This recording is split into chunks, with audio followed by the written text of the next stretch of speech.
Welcome to How to Solution. In this video, I'm going to show you how to deactivate Messenger. And for that, what you need to do is simply get into your Facebook account first and go into freelance icon or the hamburger icon that is at the top right corner, just under that Messenger icon. Once you tap on it, you would be directed towards this page where you need to scroll down and get into settings and privacy. Once you get there, all you need to do is go into settings. And once you get there, you need to get into account. So you'll get into account, and here it is. You came into account. Now what you need to do is personal and account information. You'll need to go into account ownership and control.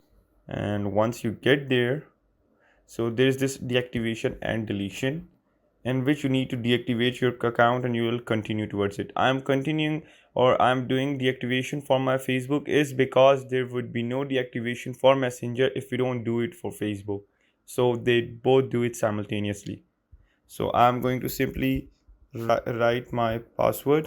I'm done with my password. So I don't want to explain my reason. Now they're saying that you have to provide a reason, so continue.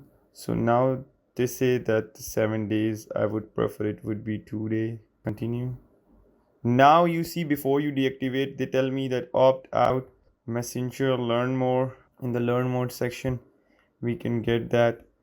Do we have to, like, your Messenger account will remain active unless you deactivate from the Messenger app. Using Messenger will not receive your Facebook account, and you need to deactivate it as well. And when you will deactivate this account, automatically your Messenger would auto be deactivated as well. So this is how you do it. I hope you guys like the video, so don't forget to like, comment, share, and subscribe the channel. Till next time, peace.